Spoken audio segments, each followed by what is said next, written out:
వేరుశెనగ గుళ్ళండి. ఇవి నాటివి, నేను నాటియే తీసుకుంటానండి. ఇవి కొన్ని ఆయిల్ పెట్టే మిల్లులో దొరుకుతాయి, ఆ మిల్లులో తీసుకుంటాను నేను. ముందు ఇలాగా వేయించుకొని పొట్టు తీసుకొని స్టోర్ చేసుకుంటానండి, ఉపయోగించుకుంటాను దేనికైనా. ఈ ఓట్స్లో జావలో కలుపుకోవటానికి, ఏమన్నా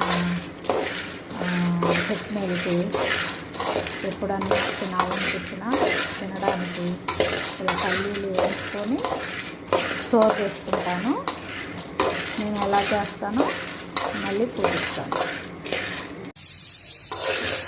ఇలా సిమ్లో పెట్టి చక్కగా వేయించుకోవాలి. సిమ్లోనే వేగాలండి, అప్పుడు లోపల కూడా వేగుతుంది. ఇది అంతే, ఇంకా చాలు, ఇంకా స్టవ్ కట్టేయటం. ఇదిగోండి పల్లీలు టెన్లో పెట్టాను కదా, చూడండి ఎలా వచ్చేస్తుందో. ఇక్కడ మళ్ళీ ఇటు పక్క ఎండ వచ్చిందని ఇటు మార్చి పెట్టాను.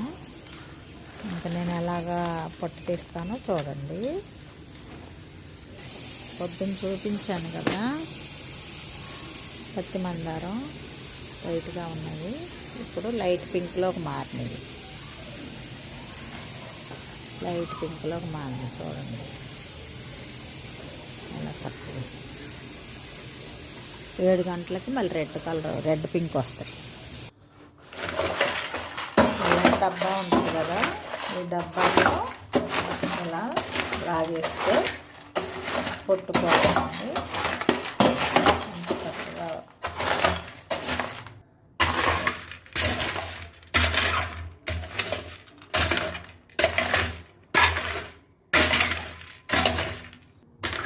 చూడండి,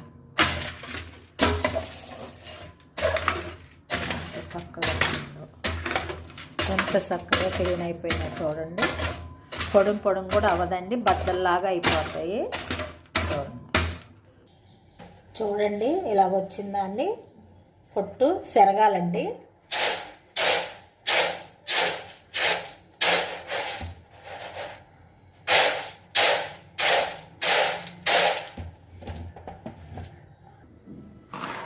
చూడండి ఎలా క్లీన్ అయిపోయినాయో చూడండి ఫ్రెండ్స్, ఎలా నీట్గా అయిపోయినాయో. ఏగటం కూడా అన్నీ ఒకేలాగా ఏగినాయి చూడండి, మాడినవి కానీ ఇలాగ కూడా లేవు.